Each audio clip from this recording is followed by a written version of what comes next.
Bonsoir à tous. Bonsoir à tous ceux qui me suivent sur les réseaux sociaux. Alors, mon nom à moi, c'est Yaya Thio. Je suis un panafricaniste engagé pour l'autodétermination de mon continent, l'Afrique. Je suis un panafricaniste engagé pour l'indépendance économique, politique et militaire de mon continent. Je suis un panafricaniste engagé pour la démocratie directe dans mon continent, l'Afrique. Voilà, alors je fais cette vidéo ce soir, cette courte vidéo, pour m'adresser ici au peuple béninois.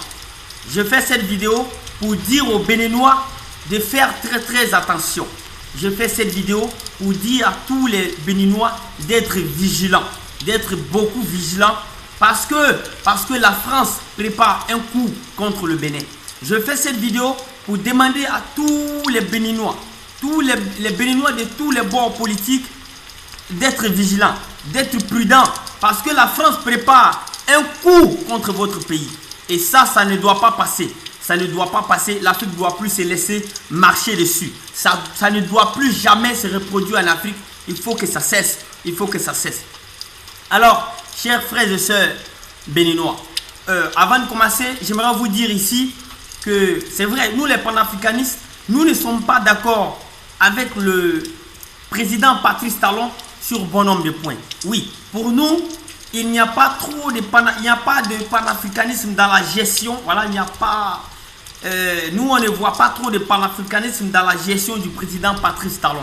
Voilà, la preuve, son ministre de l'Intérieur vient donc de menacer notre leader Kémi Séba. C'est quelque chose que nous n'avons pas apprécié. Voilà, donc nous, c'est vrai, nous ne voyons pas trop de panafricains dans sa gestion, mais nous n'allons pas quand même le livrer à des étrangers. Nous n'allons pas accepter une ingérence étrangère, une ingérence française donc dans les affaires béninoises. Nous, en tant que des panafricanistes, on ne peut pas cautionner ça. Jamais et jamais. Voilà. C'est pourquoi je viens ici donc pour faire cette vidéo, pour vous demander d'être beaucoup prudents, chers frères béninois. Pourquoi je l'ai dit? Vous savez, rappelez-vous, il y a eu des élections au Bénin. Le président Patrice Talon, d'ailleurs, qui est l'homme le plus riche, je peux dire, voilà, l'homme le plus riche du Bénin, voilà, a été élu démocratiquement par une large majorité, donc, des Béninois que vous êtes. Voilà. Face à Lionel Zinsou. Voilà, son adversaire principal, c'était Lionel Zinsou, qui est le candidat de Yahi Boni. Voilà, le candidat du francophile proche, c'est-à-dire du francophile du préfet français sortant, Yahi Boni. C'est Lionel Zinsou que Yahi Boni avait proposé comme son successeur. Heureusement, vous avez compris l'anard caché derrière donc ce Lionel Zinsou, et vous n'avez pas voté pour lui, vous l'avez combattu dans les urnes et vous avez voté pour Patrice Talon. Je vous remercie pour ça, cher peuple béninois. Alors, parlons un peu du successeur, voilà, celui que Yahi Boni avait proposé comme son successeur, qui est Lionel Zinsou. Lionel Zinsou, c'est qui, mesdames et messieurs? Lionel Zinsou est un franco-béninois. Ce monsieur est un franco-béninois proche de Bolloré. Bolloré qui pille, qui exploite les ports africains. Je vous rappelle ici, Bolloré seul exploite 16 ports en Afrique. 16 ports. Il pille 16 ports en Afrique, mesdames et messieurs. Mais Lionel Zinsou est un ami direct de Bolloré. Lionel Zinsou est un ami direct de Bouygues, Martin Bouygues. Martin Bouygues aussi qui exploite voilà, l'Afrique à travers ses infrastructures bidons, des ponts bizarres qu'il construit là. Il nous exploite comme le troisième pont que vous voyez là.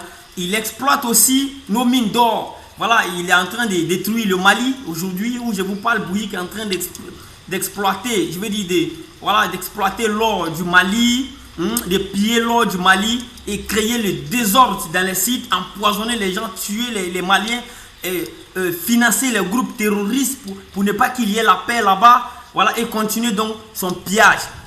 Lionel Zinsou, celui que Yahi Boni a choisi pour être son successeur, est un ami de Martin Bouygues. Lionel Zinsou est un ami d'Emmanuel Macron. Récemment, Macron est venu avec lui pour voir son ami Draman Ouattara. Donc, quand Macron est venu en visite en Côte d'Ivoire en 2017, Lionel, il était accompagné par Lionel Zinsou. Donc, Zinsou est un ami, Lionel Zinsou est un ami donc, de Macron. Lionel Zinsou est un ami du préfet français Draman Ouattara. Voilà, donc l'homme que Yahi Boni vous avait proposé comme son successeur, c'est Lionel Zinsou, est un pur produit français. C'est un produit de la France-Afrique. Et Lionel Zinsou, tout comme son père Draman Ouattara, Lionel Zinsou a dit que le franc CFA est une bonne monnaie. C'est une monnaie qui est très bonne à garder, solide pour les Africains, qui est une monnaie qui sert les Africains. Donc vous voyez déjà, c'est un pur produit français, c'est Lionel Zinsou. Donc bravo au peuple béninois qui l'a vomi, qui l'a éjecté, qui l'a chassé par les urnes à voter pour Patrice Talon. Je vous remercie donc pour ce beau choix. Maintenant, Patrice Talon arrive au pouvoir, chers frères béninois, c'est à vous que je m'adresse. Quand Patrice Talon est arrivé au pouvoir, qu'est-ce qu'il a fait? Patrice Talon a... Voilà, je disais que quand il est arrivé au pouvoir, quand M. Patrice Talon est arrivé au pouvoir, il a remis en cause l'ingérence française dans l'économie béninoise. Parce que pour lui, il n'est pas normal que la France s'ingère dans les affaires politiques, dans les affaires économiques du Bénin. Il a critiqué ça, il est contre ça, d'accord? Deuxièmement, il a remis en cause les monopoles de Bolloré, voilà, qui a été dessaisi du contrôle du port de Cotonou par la justice béninoise. Voilà, vous voyez, il a interdit l'évacuation sanitaire par frais de l'État vers la France. Voilà, c'est pas normal qu'il y ait, selon lui, qu'il y ait des hôpitaux au Bénin et autres. Et puis, quand quelqu'un est malade, et il est évacué, quand une grande autorité est malade, est évacué avec les frais du contribuable, avec les frais de l'État, avec l'argent de l'État vers la France pour être soigné, alors qu'il y a des hôpitaux au Bénin. Il a dit que ce n'est pas normal et désormais c'est interdit. Vous voyez, c'est lui qui a réclamé, Patrice Talon, il a réclamé la restitution des œuvres d'art africaines, voilà, à leur pays d'origine. Et sur ce terrain, mesdames et messieurs, il a gagné ce combat pour le Bénin parce que la France a promis de restituer, je vais dire, les œuvres d'art volées aux Béninois lors de la colonisation. Donc sur ce point, il a gagné le procès, voilà, du Bénin face à la France. Donc vous voyez, il a fait expulser un certain Strauss-Kahn, un ami du francophile Sassou Nguesso. Voilà, vous savez, j'ai oublié de vous dire quelque chose. Sassou Nguesso est un ami, le criminel Sassou Nguesso du Congo est un ami de Yahi Boni. Donc Yahi Boni, vous voyez, c'est un cercle de malhonnêtes présidents, de préfets français qui tournent autour, qui rôdent comme ça autour du Bénin. Vous voyez.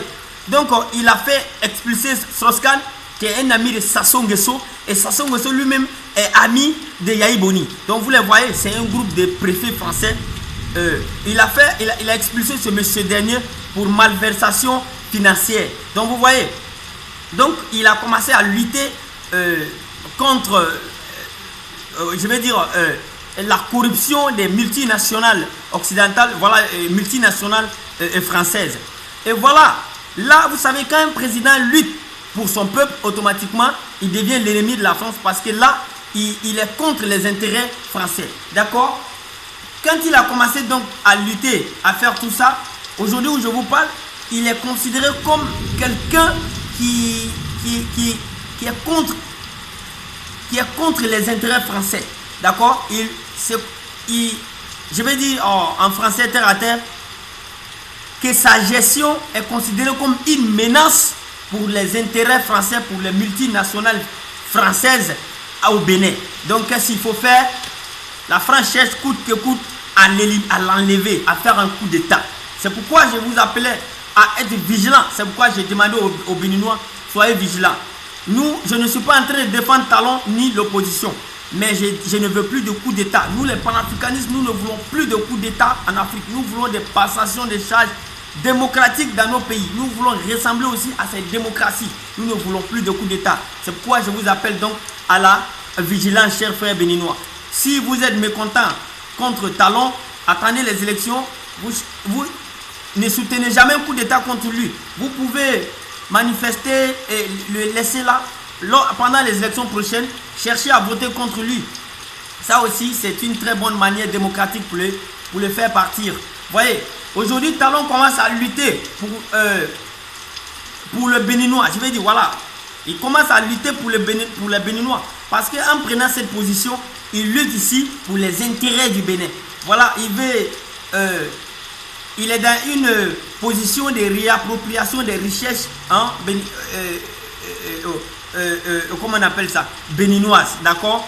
Maintenant, cette position, je vous dis, est considérée comme une menace aux intérêts français, donc au Bénin. Est-ce que vous voyez?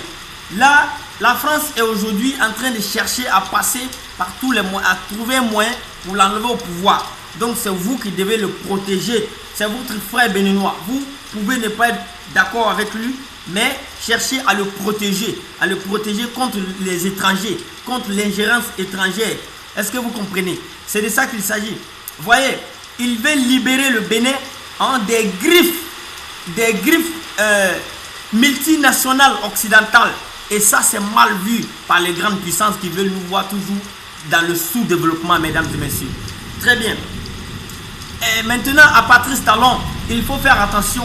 Allez-y doucement avec vos opposants, monsieur Patrice Talon.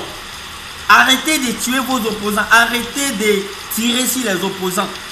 Sinon, si vous continuez à faire répression de cette manière-là, je vous jure que la France va profiter de la faille, de cette faille, et vous traiter de dictateurs et vous chasser. Soyez-en sûrs, c'est arrivé dans d'autres pays. La France cherche toujours une faille où elle s'ingère pour chasser nos chefs d'État qui sont élus démocratiquement, pour nous imposer donc leurs amis, les protecteurs, je veux dire les protecteurs de leurs intérêts en Afrique. Mesdames et messieurs, ce que j'ai dit, c'est arrivé en Côte d'Ivoire. En Côte d'Ivoire, depuis 1995, depuis au fou est mort, la xénophobie est née. Et le père de la xénophobie, il s'appelle Ankona Bédié. Voilà, il y a eu la xénophobie, il y a eu pire que ça. On a maltraité des étrangers. Bon, excusez-moi, les nordistes ont été confondus aux étrangers ici, devant nous, dans les années 93, 95, 96, 97.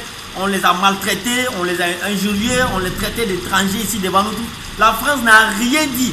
Depuis 1978, le 43e bâtiment existe en Côte d'Ivoire. C'est un camp militaire français. La France n'a rien dit. Elle est restée muette sur la question. On a exclu les étrangers, les Ivoiriens, on les a injuriés, on les a tout fait. La France, qu'est-ce qu'elle a dit? Rien, parce que Bédié protégeait donc ses intérêts. Bédié protégeait les intérêts de la France. Donc la France s'en foutait des nordistes. Maintenant, Gbagbo arrive au pouvoir l'an 2000. Lui, qui avait des idées panafricanistes, il a commencé donc à critiquer le franc CFA, a commencé à construire un palais présidentiel déjà à Yamoussoukro, propre pour les Ivoiriens, a commencé donc à négocier, à chercher, à traiter avec Bolloré et les autres multinationales égal à égal, c'est-à-dire à signer des contrats égal à égal. Alors la France a déjà vu là, et puis il y avait aussi des discours guerriers. La France a vu ses intérêts menacés. Puisqu'elle a vu ses intérêts menacés, qu'est-ce qu'elle a fait? Elle a profité du faille qui était là. Parce que de la faiblesse qui était là. Quand Gbagbo arrive au pouvoir, la xénophobie créée par Ankona Bédié a continué. Lui n'a pas lutté contre ça. C'est resté là comme ça. Voilà, les nordistes étaient toujours exclus quelque part. Et puis bon, injuriés, tout ça. Vous voyez, traités souvent d'étrangers. Voilà, par certains. Gbagbo arrive au pouvoir. Bon, sa faute a été de ne pas lutter aussi contre ça. Donc la France a profité de cette plaie-là, je veux dire, de cette faille-là, pour monter les nordistes à travers leur envoyé spécial, à travers leur œil en Afrique qui est Daman Ouattara, à travers les préfets français en Afrique qui est Daman Ouattara. La France a profité donc pour manipuler les nordistes, pour dire que vous voyez, il y a la xénophobie, il y a l'exclusion des nordistes, Pourtant, ça n'est pas commencé à l'époque de Gbagbo. C'est Bédié qui est le père. Et ça a commencé depuis 1997, 93, 94, 80, depuis la mort de Foy. Pourquoi vous n'avez pas dit? Pourquoi on n'a pas chassé Bédié? Pourquoi on n'a pas chassé Gueye? Pourquoi c'est Gbagbo on chasse? Donc c'est comme ça, elle a profité donc de cette faille-là, voilà, de cette faiblesse-là, pour chasser Laurent Gbagbo du pouvoir. Sinon, Gbagbo n'était pas le père de tout ce qui est arrivé à la Côte d'Ivoire, comme xénophobie, comme exclusion des nordistes, tout ça. Gbagbo n'est pas le père. Je ne suis ni pro Gbagbo, ni pro Draman Ouattara, ni pro qui que ce soit. Je suis un panafricaniste, j'ai dit la vérité. Je ne suis pas ici pour soutenir qui que ce soit. Des moutons vont venir me traiter ici des pro Gbagbo parce que je parle de Gbagbo. Non, je ne suis pas dans cette logique. Je suis un panafricaniste. Je lutte pour l'indépendance économique et politique de mon continent. Point. Donc, chers frères béninois, ne tombez pas dans le même piège.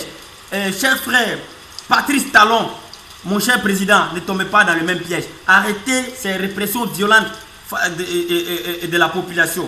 Il faut utiliser les moyens démocratiques pour je vais dire protéger les manifestations. Voilà, voyez, il y a les moyens pacifiques pour lutter contre tout ça, d'accord? Moi, je vous appelle à une union. La France va profiter, elle va entrer entre vous et chasser Yahi Boni, Patrice Talon. Monsieur Patrice Talon, si vous continuez sur cette voie violente, je vous jure que la France va vous traiter de dictateurs à travers ces médias mensonges qui sont RFI et France 24 et vous renverser par un coup d'État. Soyez-en sûrs. Donc, chers frères béninois, soyez vigilants, ne tombez pas. On connaît cette chanson-là. C'est comme ça que ça commence et puis ça devient un coup d'État. Pour ne pas que ça devienne un coup d'État, Patrice Talon, c'est vous seul qui pouvez trouver une solution. Arrêtez de maltraiter les manifestations. Arrêtez de tirer sur les manifestants. Arrêtez. Sinon, vous allez partir par un coup d'État parce que vous êtes déjà contesté sur le plan international. Dans l'ombre, je vous jure. Voilà. Parce que l'œil de la France vous a déjà repéré. Donc, je suis le panafricain Yaya Tio. Je vous aime bien. Ciao, ciao.